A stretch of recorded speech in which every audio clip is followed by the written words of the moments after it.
الرحمن الرحيم والسماء والطارق وما أدراك ما الطارق النجم الثاقب إن كل نفس لما عليها حافظ إن كل نفس لما عليها حافظ فلينظر الإنسان مما خلق من ماء دافق يخرج من بين الصلب والتراعب إنه على رجعه لقادر يوم تبلى السراعر فما له من قوة ولا ناصر والسماء ذات الرجع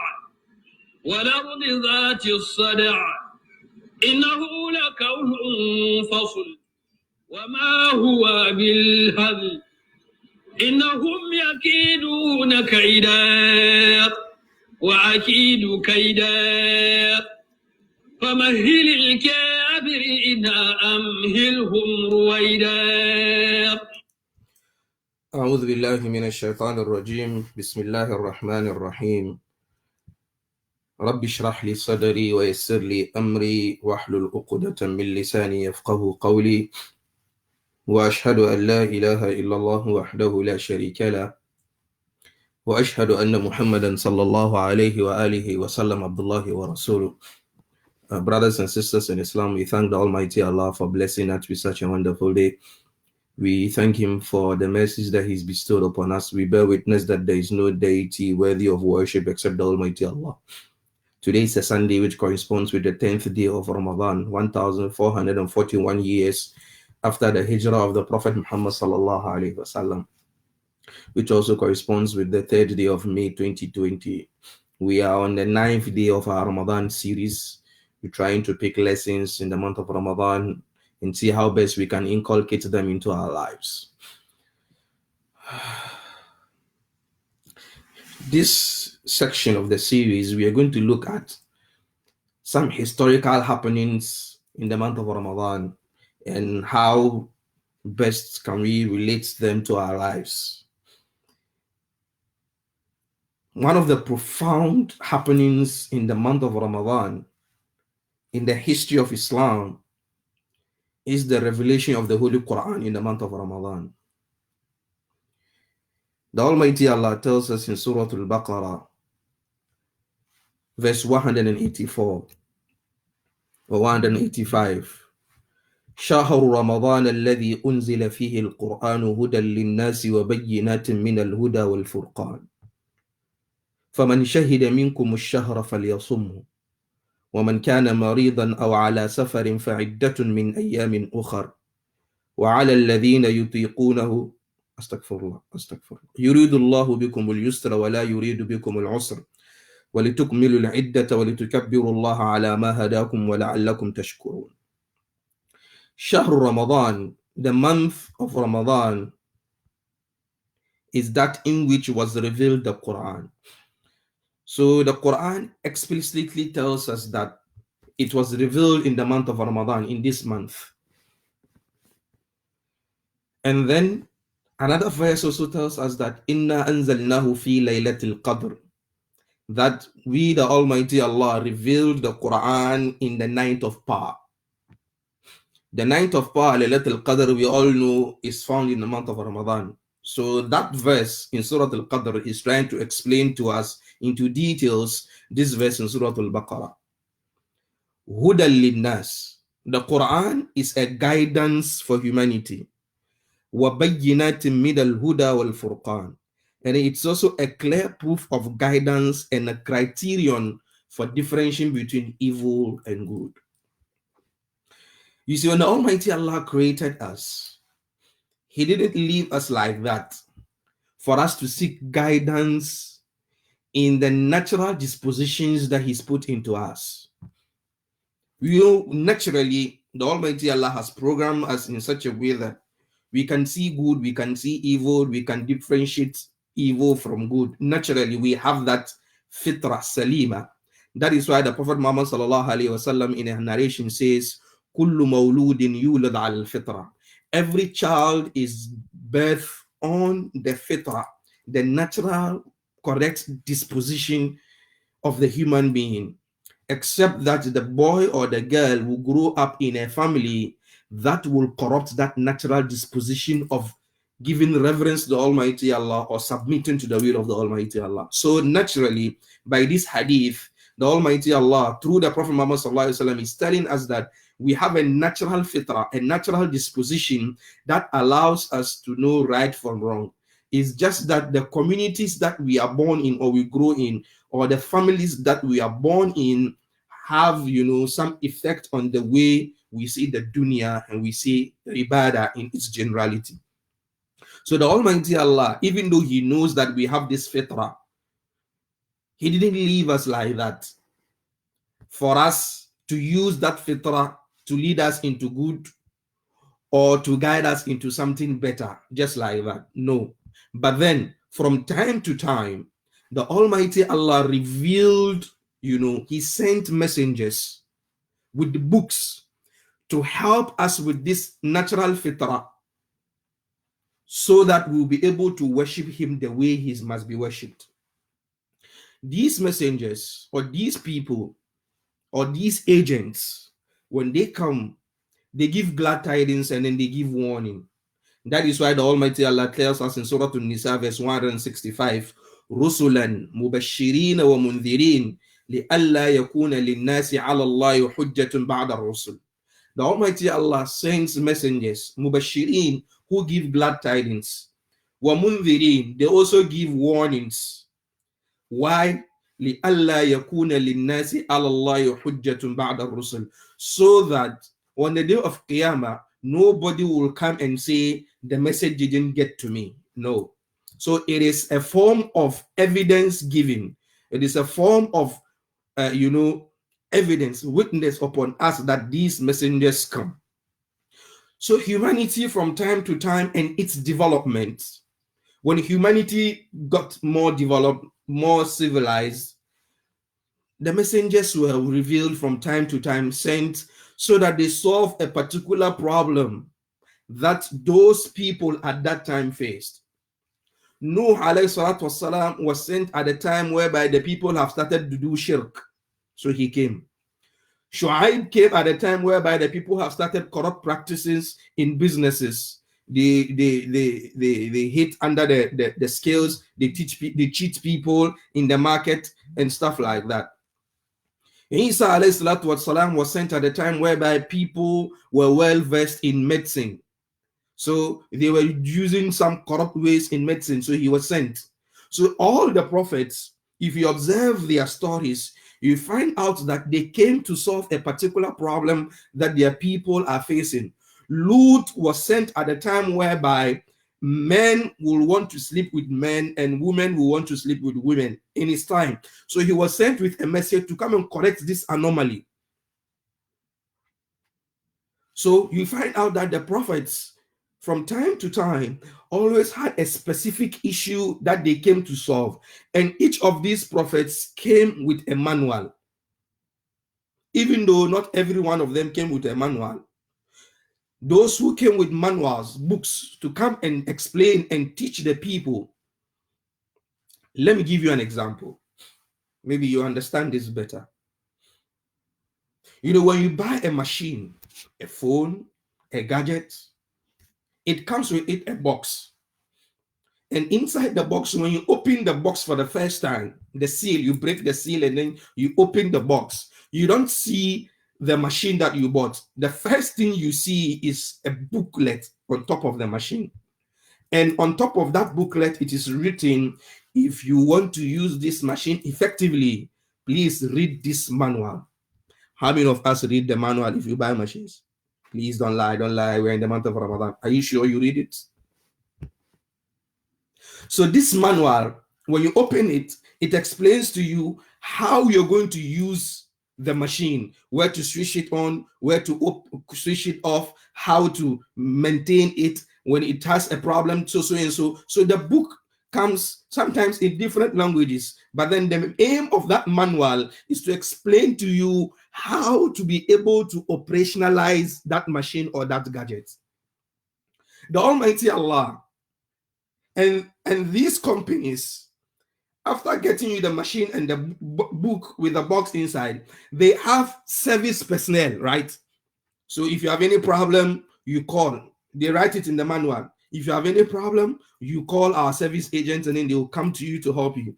So these service agents are always on alert. If you have a problem with your iPhone, you have a problem with your refrigerator, you have a problem with your television, these companies have service agents. There are numbers on that machine, on that booklet. You pick, and then sometimes those numbers are even toll free. You call directly without paying anything. You speak to an agent. He directs you as to how you're going to repair the machine or do what is necessary. If that is beyond you, he takes your address and he comes to your home and then he helps you to fix that machine.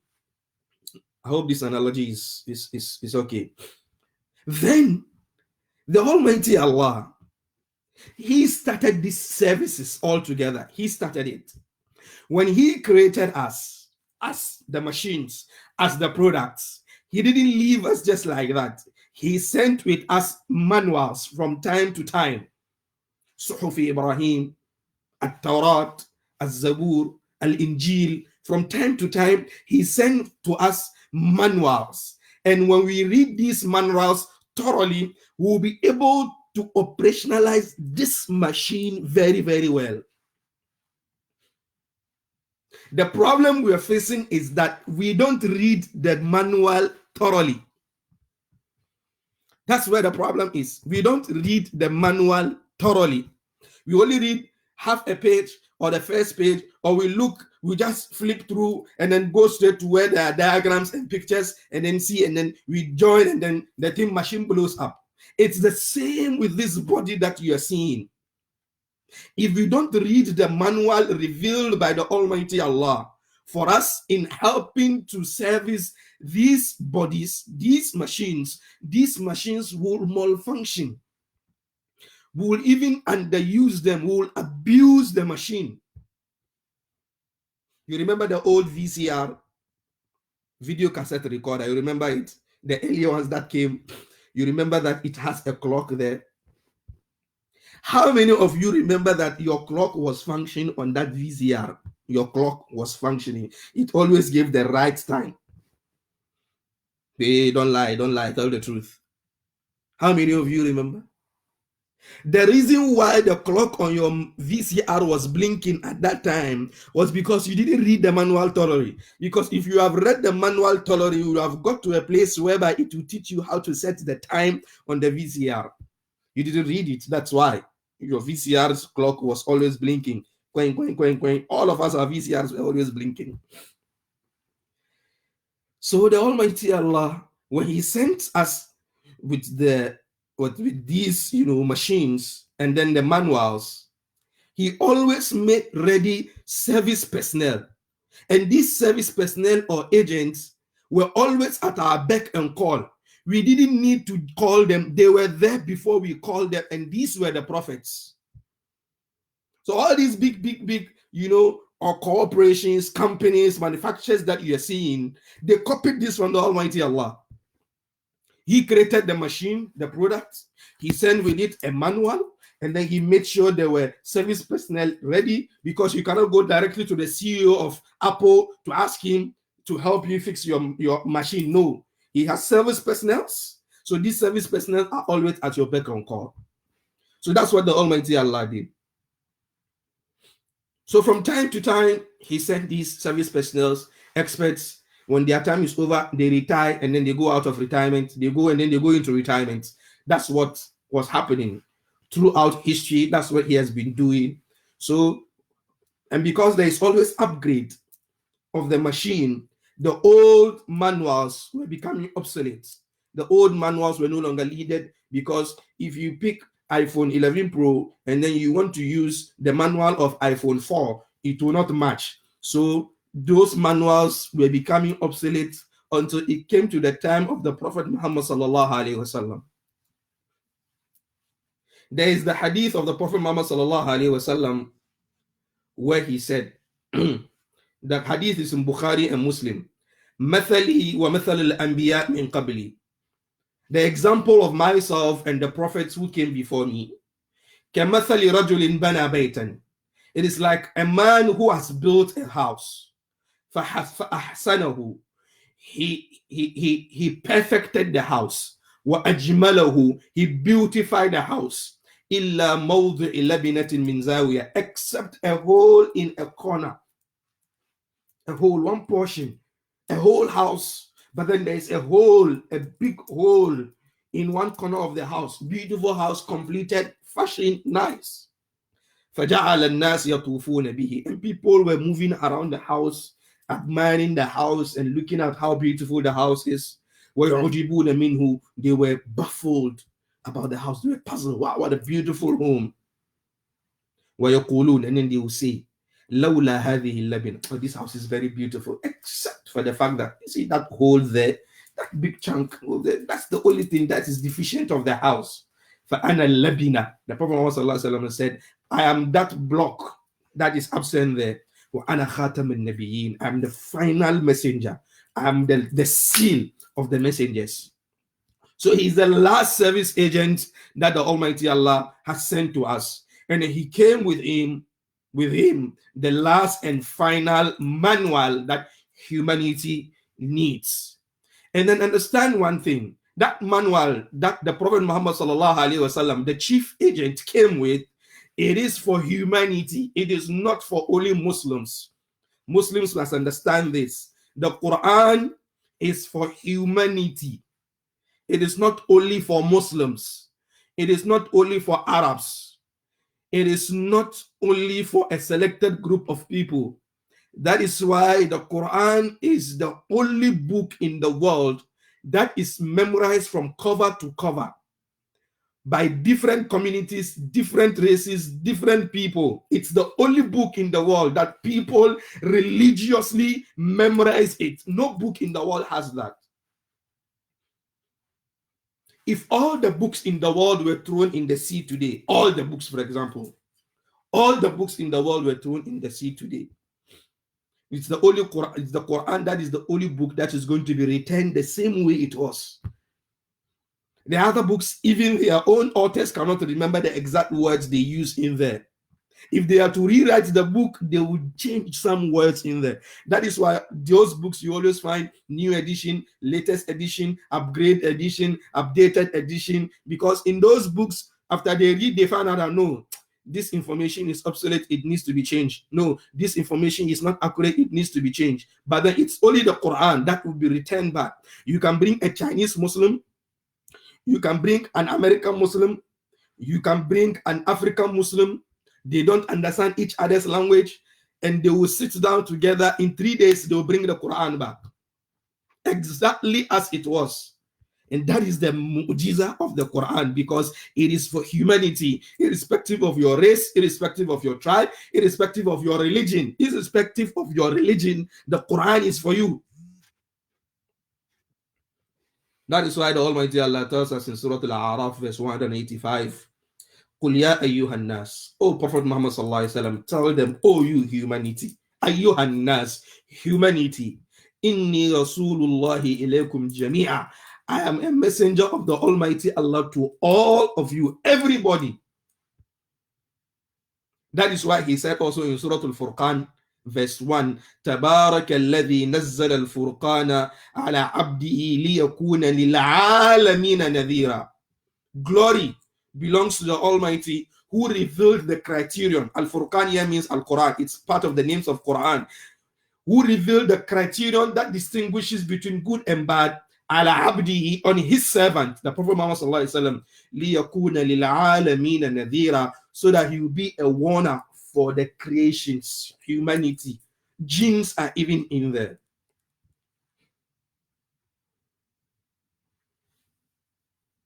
That is why it is not surprising that you find out that the Quran encompasses every human endeavor. I say this unequivocally, that the Quran gives the solutions to every human problem, directly or indirectly. psychological problem, emotional problem, financial problem, societal problem, marital problem. All these problems that you see you're facing, directly or indirectly, the Quran has the solution to it. That is why the Quran came with this message of universality. That is why the Quran came with this message of humanity.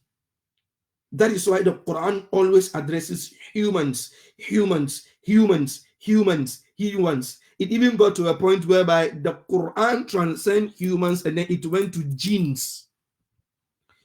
In Surah Al-Ahqaf, verse 29 to 31, the Almighty Allah says, وَإِذْ صَرَفْنَا إِلَيْكَ نَفَرًا مِنَ الْجِنِّ يَسْتَمِعُونَ الْقُرْآنَ. Remember, a time came when we sent to you a group of jinns يستمعون القرآن that were listening to the Quran. فلما حضروه قالوا أنصتوا. When they got to where you, Muhammad, were reciting the Quran, قالوا أنصتوا. The jinns told their brothers, their fellows, أنصتوا, keep quiet, keep quiet. فلما قضي, after the recitation of the Quran was done, وَلَّوْا إِلَىٰ قَوْمِهِمْ مُنذِرِينَ, they returned to their people as warners. قالوا يا قومنا, they say, oh our people, إِنَّا سَمِعْنَا كِتَابًا, we've listened to a book, أُنزِلَ مِن بَعْدِ مُوسَى, that has been revealed after Moses. Those jinns, they know Moses. Allah Akbar. مُصَدِّقًا لِمَا بَيْنَ يَدَيْهِ, it is giving witness, it is, emphasizing, it is bearing witness for everything that came before it in the books. So books that came before it, the Quran was a witness for those books. Yahdi ila al-haq, it guides to the straight path. It guides to truth. Wa ila tariqin mustaqim, and it also guides to the straight path. Ya qawmana ajibu da'i Allahi wa aminu bi. Oh our people, answer the call of this caller, this propagandist who is calling onto the path of the Almighty Allah. Answer his call, wa aminu bihi, and then believe in him. So the Quran is also for jinns. So Quran with these, special features, as we said, a special manual that the Creator sent with the service agent, it solves the problems of people, of humanity on different levels, spiritually, psychologically, physically, socially, financially, economically, politically. It gives a solution that is full of wisdom, because the most wise and the most just and the most noble was the one who revealed it. The Quran arranges the problems in such a way that the solutions he arranges in such a way that fits the problems of the day.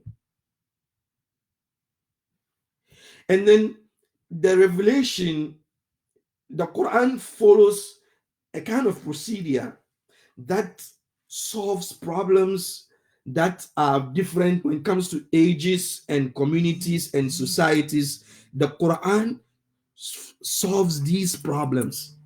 That is why till date there is no book that is 1,400 years old, that is unadulterated, that is used by a community religiously, and that community has not deviated from that book for 1,400 years. It's the Quran.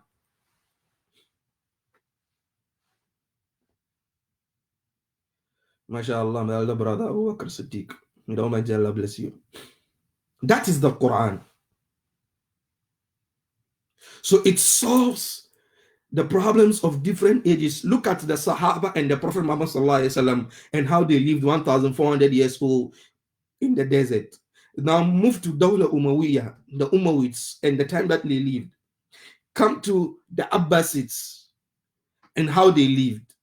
Come to the Ottomans and how they lived. Come to Muslims now, wherever they are in the world, and how we hold the Quran, and how it is the solutions to the problems that we are facing. With all due respect to other religions, if you observe these other religions for a period of 100 years, you find that there has been a lot of modification. There has been a lot of changes. There have been a lot of, upgrade and updating of those religions from 100 years to now. But then observe Islam. With all our differences, with all our inner fightings and wranglings, the major aspects of Islam are the same. They don't change anywhere. And that's the beauty of the Quran. Al-Hasan al-Banna, in his book At-Ta'alim, makes a very, very profound statement. He said, Islam, nidamun shamil. It is a structure that is encompassing. So Islam, as I always say, is both spiritual and physical. You find out that the longest verse in the Quran is a business verse, totally business verse, an economic verse. Economics 101 says, the lower the interest rates, the healthier the economy. The Quran talks about interest rates and how we must eliminate them for the economy to be healthy.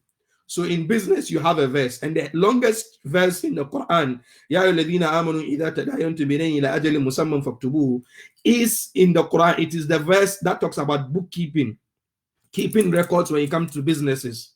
The Quran talks about it. The Quran talks about societies. The Quran talks about the animal world. The Quran talks about health. The Quran talks about politics. The Quran talks. Just open the Quran and read. You find out that it talks about all these things. So it's shamil, encompassing. يتناول مظاهر الحياة جميعا. It tackles the daily lives of people. So Islam talks about how we're going to eat. The Quran talks about, or Islam talks about how we are going to live with neighbors, whether they are Muslims or not, whether they are our family members or not. The Quran talks about family members who are Muslims, family members who are not Muslims. The Quran talks about them. The Quran talks about neighbors who are Muslims and neighbors who are not Muslims. The Quran talks about them. The Quran talks about law and order. The Quran talks about nations before us. The Quran talks about how to use the toilet. The Islam talks about it. There is no sphere of human endeavor that you don't have the Quran make mention of one thing about it or the other.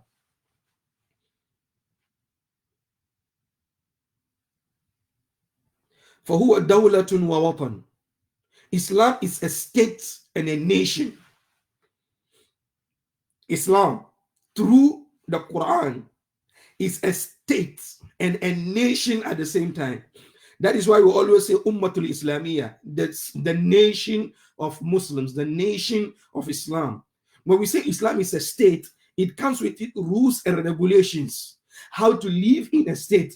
Islam is so advanced that it considers the rights of minorities. That is why you have Ahlul Dhimma, the people who are under protection in the Muslim state, even though they are not Muslims.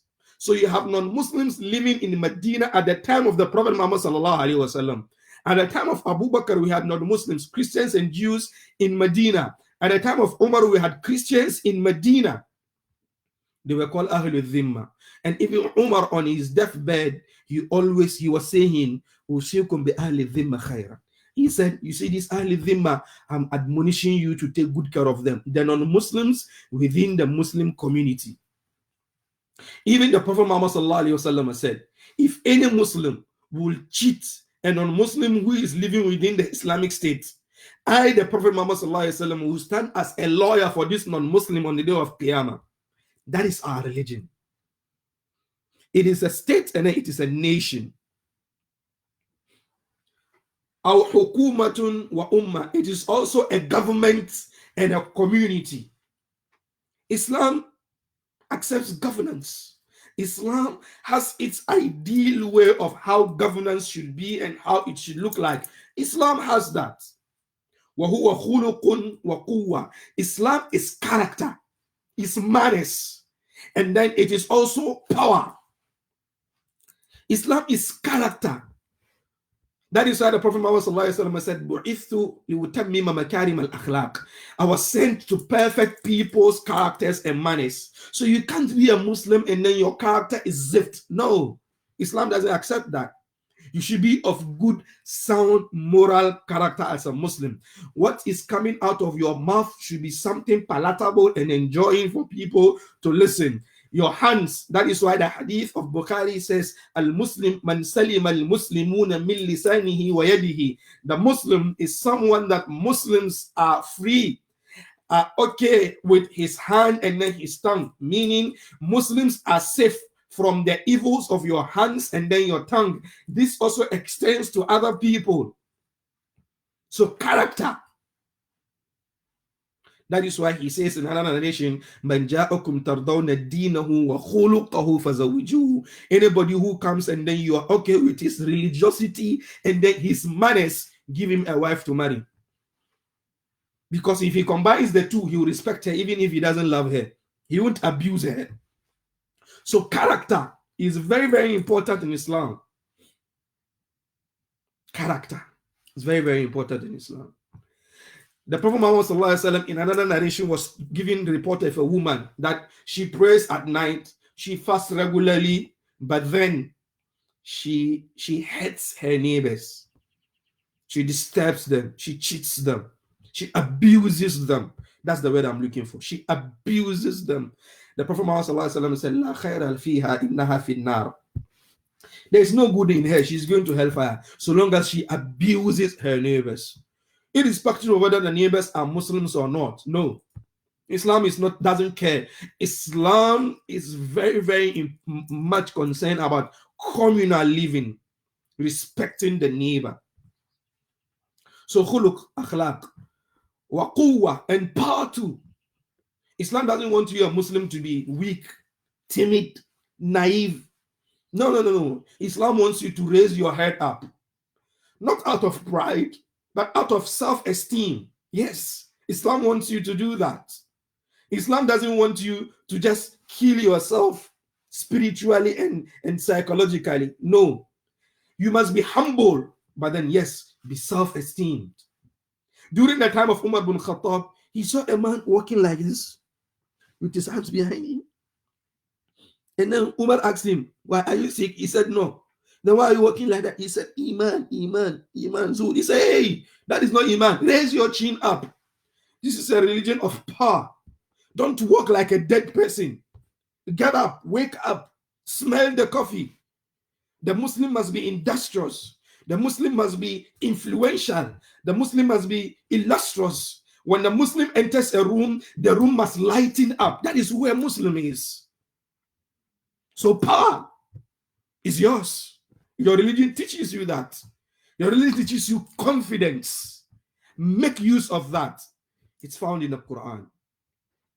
Al-Rahmatun wa Adala. Islam is mercy too. Wa Adala. Islam is also justice. It's very, very important.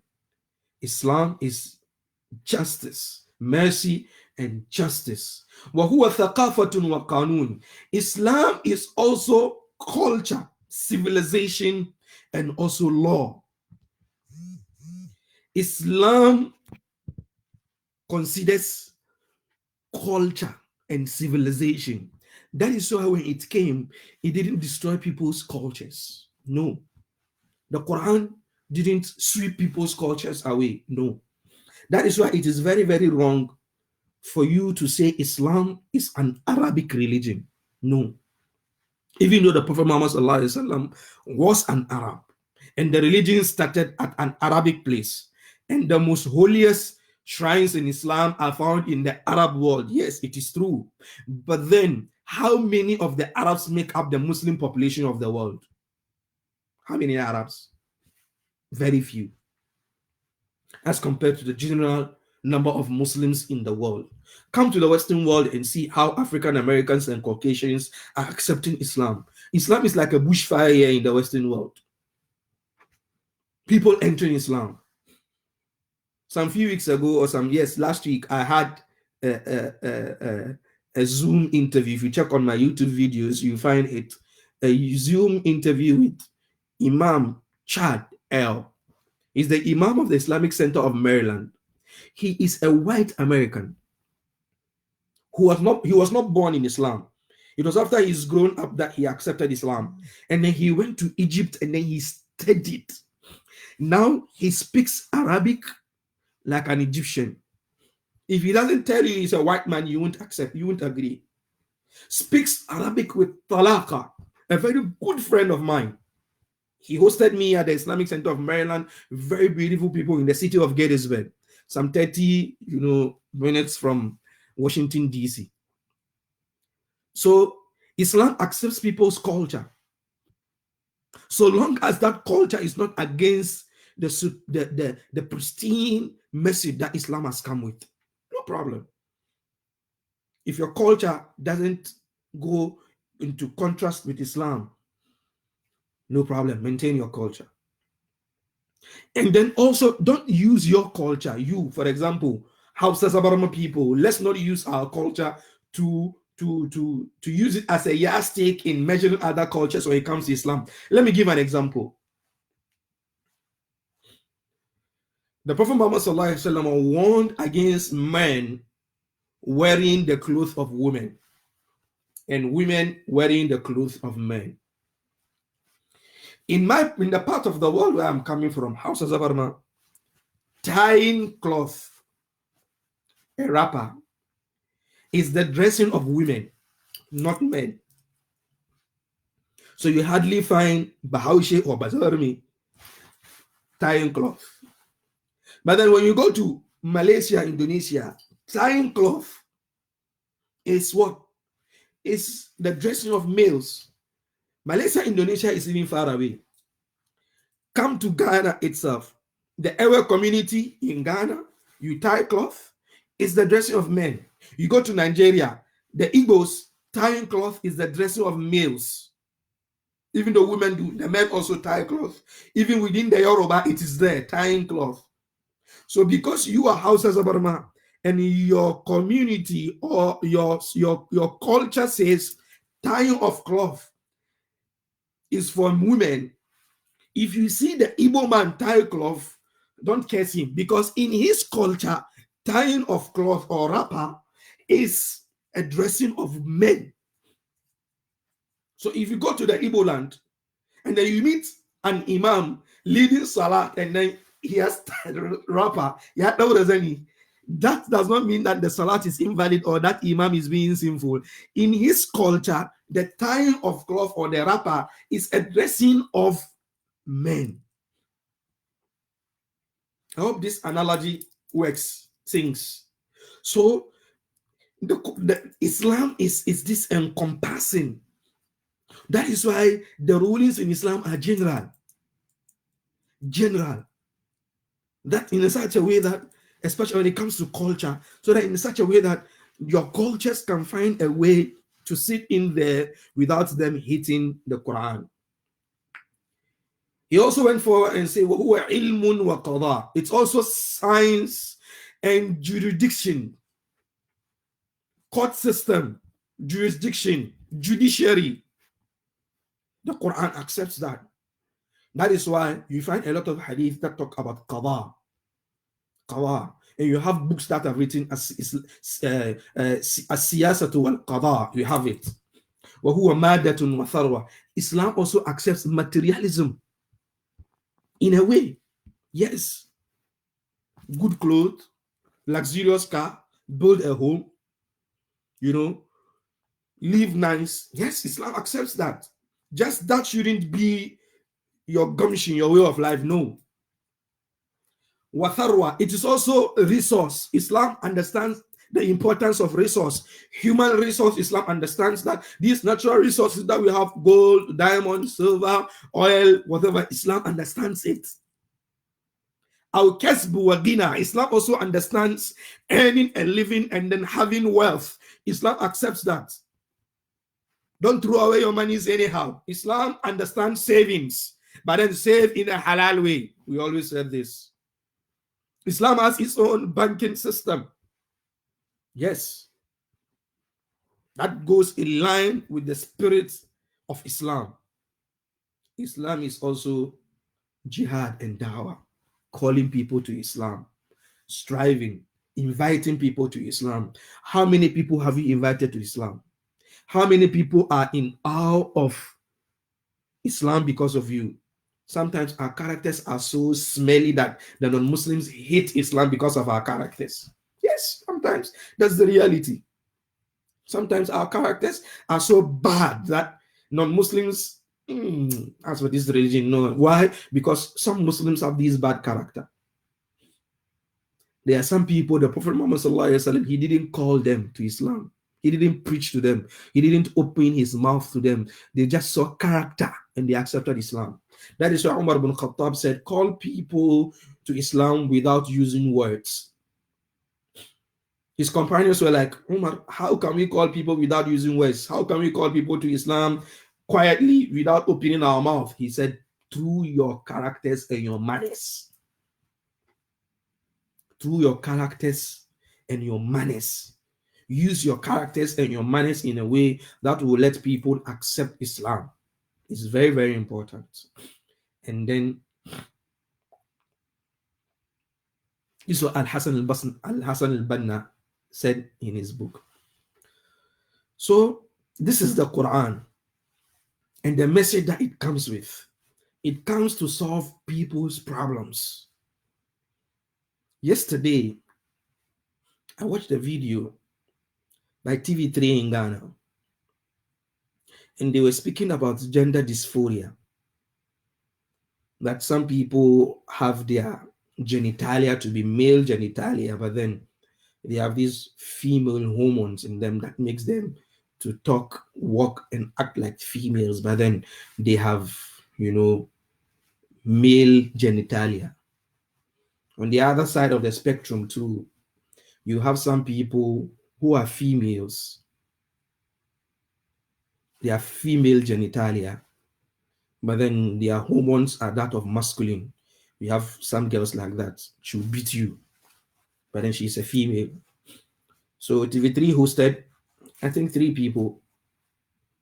One happens to be a male when he was a child. So at the age of 8 years, he realized that no, he doesn't want to be a male anymore. He wants to be a female. So he had a sex transplant, and then his genitalia was changed from that of a male to a female. So when you see him now, he has become a female. The other 2 are males, and they have, these hormones, female hormones in them that makes them, walk like women and stuff like that. So TV3 was discussing how these people felt in our communities. Yes, we all grew up and then we saw people like that in our communities. We sat in the same class with people like that in our communities. They were our friends. But then what touched my mind or clicked it is the fact that the advertisement of the program, the prelude of the program, talks about something totally different from what was initiated or done on the program. The advertisement talked about the LGBT community gaining strength and power in Ghana. But then in the program, nothing about LGBT was mentioned. Even though there was a T there was a transgender guy there. But then in the program, they didn't talk about lesbians or gays or homosexuals. They didn't talk about it. So why at the advertisement of your program, you talk about LGBTs, but then in the program, you didn't talk about it? What is the aim? What are you trying to do? What are you trying to test? What are you trying to test? I don't know. This is the question that I want all of us to ask TV3, knowing very well that our laws in Ghana don't accept that. Knowing very well our laws in Ghana don't accept it. Knowing very well that our communities, we don't accept it. So if TV3 network is Ghanaian, and then cherishes Ghanaian values, but then advertises for a program that is against Ghanaian culture and law and value, I don't know what you are trying to achieve or what is your aim. But then we just tell you this.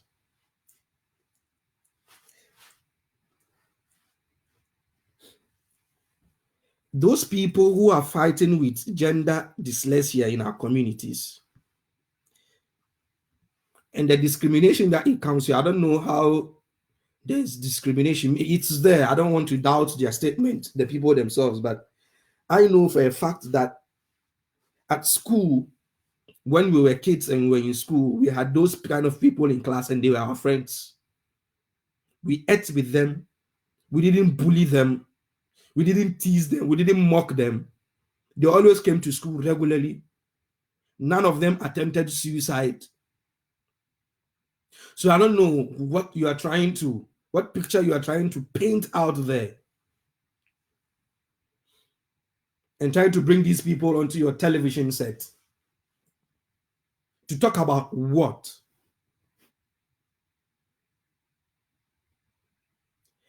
Our police service have records of murders. I want you to check with the police service and to give us a report whether these people are being murdered in the country because he's Oba Berima or it is Kweku Mensa, Kweku Yaya. Have they been beaten in our country because this is a guy who is a male, but then he has female hormones and then he walks and then he talks like a woman. For that reason, he has been beaten or killed. I want you to let the police service give us a report on that. These people, yes, they might face discriminations from other people, but most often than not, the ones I can remember are that of jokes. Even though it is not accepted at all, I'm not accepting that.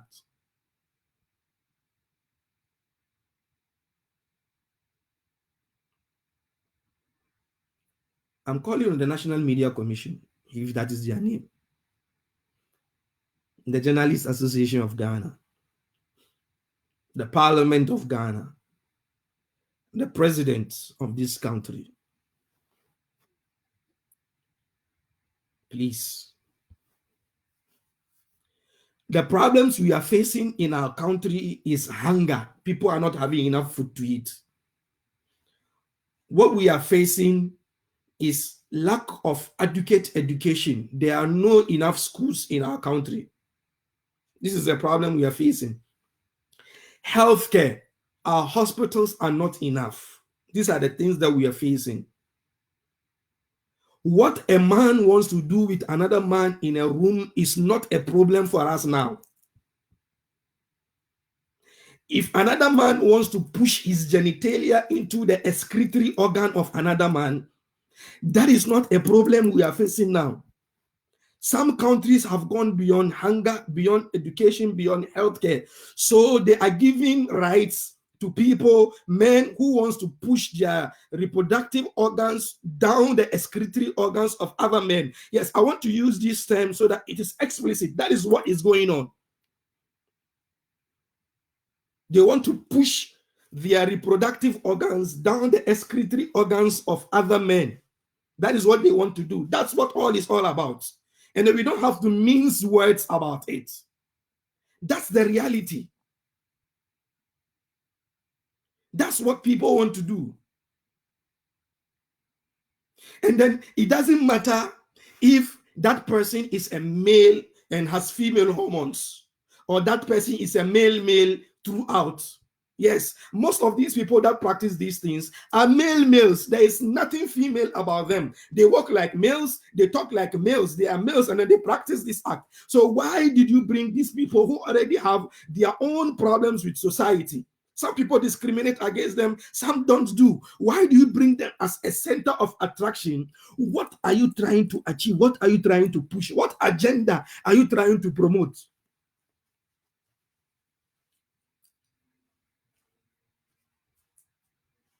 Is it because our president An interview with BBC said it's bound to happen. So you are testing the waters.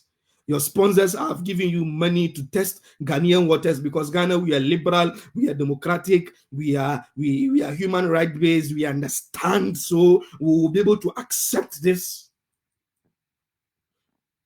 So you come and broadcast this in the morning, 10:30 a.m. on a Saturday, when kids are at home, when everybody is at home in lockdown.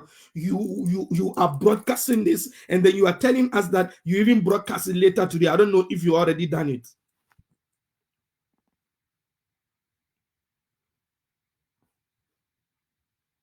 We are not against the human right of anybody. No, everybody has a right to live. But then this activity itself is against human rights. Because if your parents were not straight, you wouldn't come to the earth. So those people, they need help. The guys that are really struggling with gender dysphoria, they need our help. Yes, those who are struggling with it, they need our help. We need to encourage them, bring them closer to us. Yes, but those people who are having funny feelings, they need medical and psychological help. The male who is having a feeling of sleeping with another male, he needs medical and psychological help.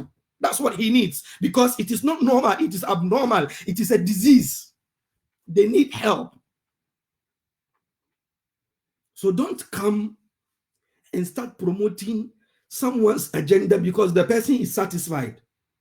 He has eaten to his full. Now he's thinking of what other things to do. We are thinking of how to eat, how to get an education. That's what we are thinking of. How to get an education, how to have quality health care, how to have quality security. That is what we are thinking about.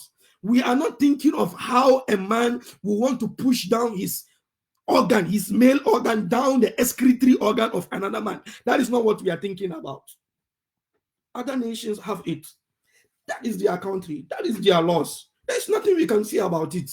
We won't criticize them. That is what they've chosen to do. That is their business. But in our country, it is against our laws. In our country, it is against our laws. It is against our customs. It's against our beliefs as Muslims, Christians, and traditionalists. It is against our beliefs. So tread cautiously. Tread cautiously. Tread cautiously. We have a culture to safeguard. Those people who are doing it in the confines of their homes, we don't have any power over them in their homes at all. It is their homes. What they choose to do in the darkness is their business.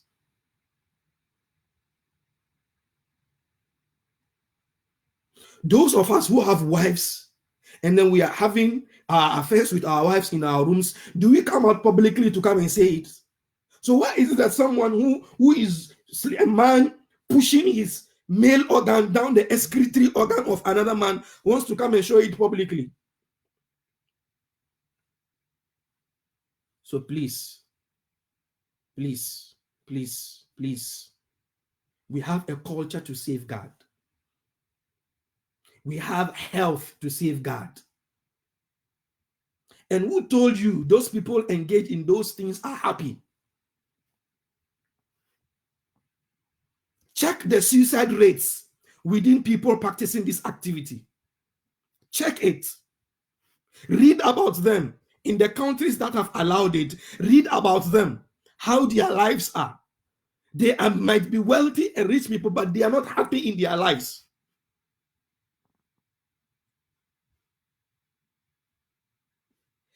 The excretory organ, it is not for sex. The excretory organ, it is not a receptacle. It doesn't receive, it releases. The woman was created in such a way that she is going to receive. That is why even in Islam, it is forbidden for a man to have anal sex with his wife. In Islam, having anal sex with your wife is haram. With your own wife is haram. You don't push your organ down the excretory organ of your own wife. Islam says it is haram, forbidden. Why don't you call it sex? You call it anal sex. The elders who are watching me, please bear with me. Maybe the words that I'm using are explicit, they are unprintable words, but sometimes in addressing some of these issues, we need to be forthcoming, straightforward with the words so that people will understand really what is going on.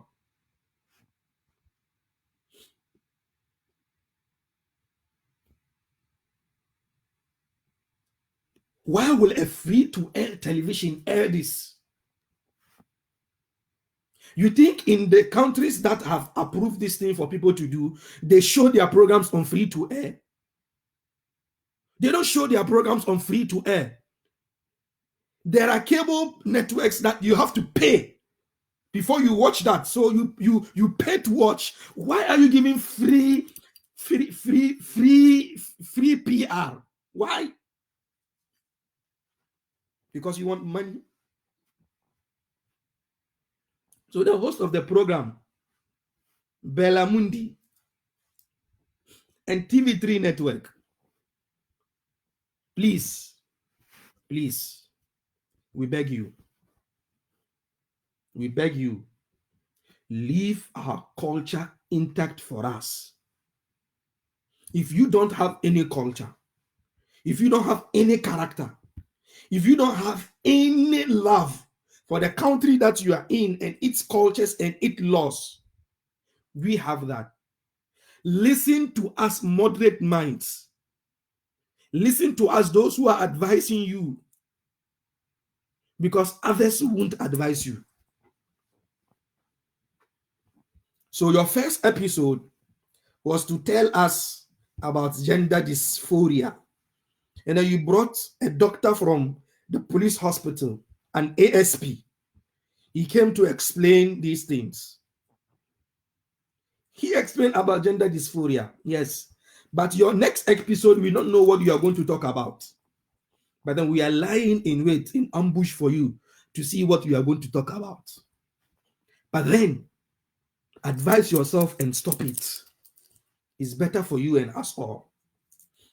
If you are Christians, you know what your Bible says. If you are Muslims, you know what the Quran says. If you are traditionalists, you know what the gods say.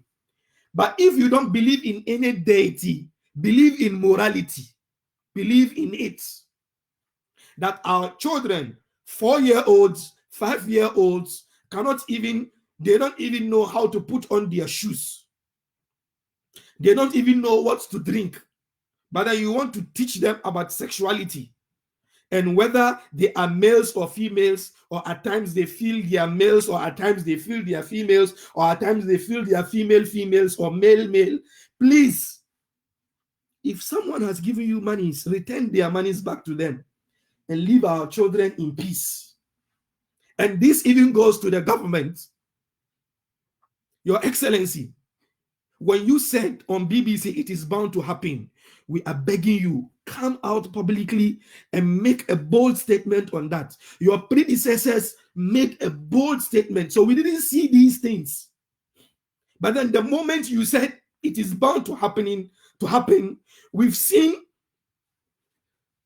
those books, that GES books, whether they were leaked, whether they were true, whether someone created or not. Some people were testing the waters because you said that it is bound to happen. Now, a national television, a television that has national coverage, has started to test the waters too. It is because of your statement, Your Excellency. You are responsible for that statement. Your predecessors made a very bold statement when they were asked. They said it is a no-no in their communities and in the countries that they are governing. You were a smart man. You said, you gave a scenario of Britain when you were studying and stuff like that. So it is bound to happen in Ghana. So if they push for it, you will give up. They've started pushing. So we are waiting for you, Your Excellency. I've never mentioned your name in any of my videos. I'm not bound of mentioning names or calling people in my sermon. No, I'm not bound. I don't do that. It is not part of my upbringing, especially elderly people and leaders. But then, this precipitation that we are seeing is as a result of the statement that you made, Your Excellency. This thing that we are seeing, it is as a result of that statement that you made on BBC Hard Talk. Wallahi, it is. We have a culture to safeguard. We have children to safeguard. These countries that have allowed these things to go on, they don't show it on free-to-air television. They show it on cable news. And then at appropriate times when children are asleep. But then you come 10:30 a.m. when children are awake, when they are home on a Saturday. Why can't you show this at night even if you mean to educate people?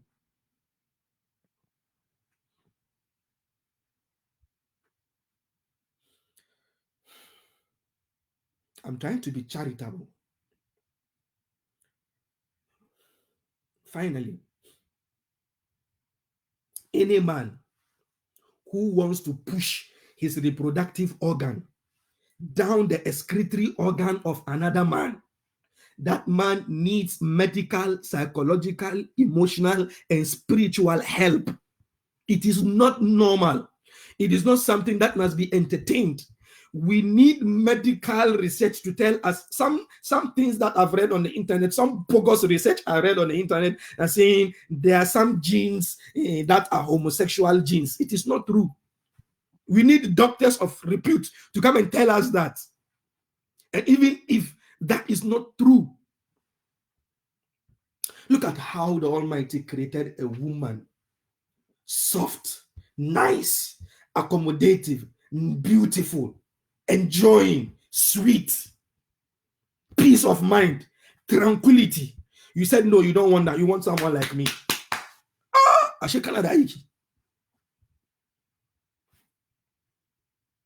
So please, 275 MPs can sign it into law, but it is not normal. Cabinet can sign it into law. It is not normal. The executive can sign it into law. It is not normal. The judiciary can stamp on it. It is not normal. What is not normal is not, let me tell you, even if the Vatican signs and endorses it, it is not normal.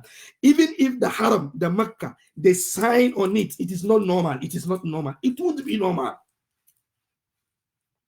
It will never be normal.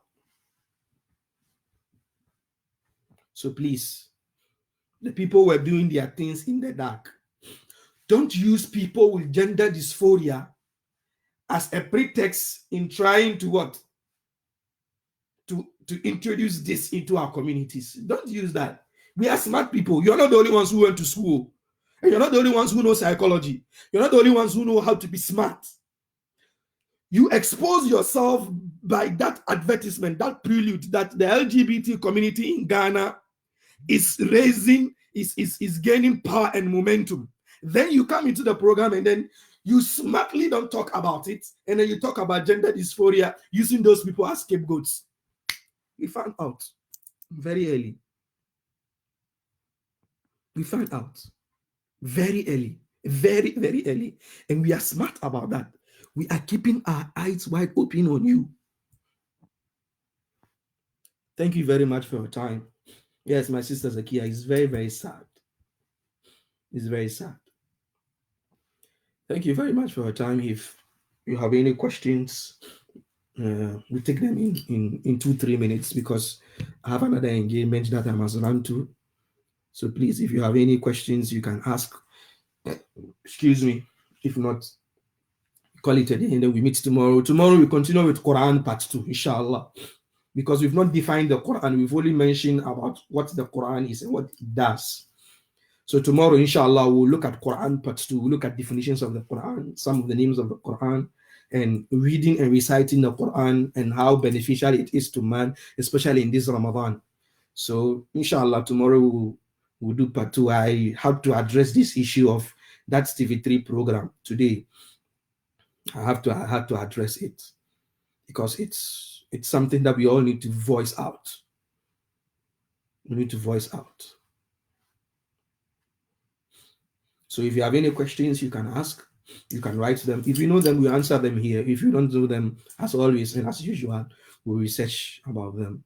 And don't worry, not only after this program, not within this program, after this program, inshallah, not only comment here, you can send me a private message on Facebook. Sometimes when you send comments after the program, I might not be able to see it and answer it, but if you send it as a message in my inbox, that one I'll have easier access to it, inshallah. Sometimes you send them if you send the question, I might take it as a comment, and I might not give serious attention to it. But if it is a message in my box, I know it is a question, it is a direct message, I will respond to it. Thank you very much, Sister Ruhi and Muhammad. May Almighty Allah also bless you. Thank you too. So without much to do, inshallah, tomorrow we'll touch about the Quran again, Quran part 2. Tomorrow, inshallah. Today is Quran part 1. Tomorrow is Quran part 2. We'll look at it. Maybe the day after tomorrow, we'll still continue with the Quran because we are in the month of Quran and we need to read the Quran. Yes, going on is the Quran challenge by some footballers and stuff like that. Yes, alhamdulillah, it's bringing to light some of our footballers are very well with the Quran. Some are not too good. Yes, it is a sign that they must, strive to go back and go and learn, inshallah. And some of us too are also doing the Quran challenge. Yes. The only issue I have is calling it a challenge. But sometimes too, you look at the Quran, the Almighty Allah tells us that to challenge each other with good. So it's also accepted, but we need to check our iman, our sincerity. Why are we doing it? Is it because of show off? That's where the problem is. Other than that, I don't have any problem with the Quran challenge. And I wrote an article about it last time concerning calling it a challenge. And I have to revise my notes on that, especially the issue of challenge. Yes, Islam encourages us to, challenge each other, compete with each other in doing good. But then the most important thing is our intention. Our intention. Why are we doing the competition? Why are we doing the challenge? Is very, very important. It's very, very important. So thank you very much. There are no more questions. I'll have to rush to meet someone right now, inshallah. Thank you very much. Stay blessed, stay safe, keep your eyes open, and be good. Barakallah fikum. See you tomorrow. Assalamu alaikum.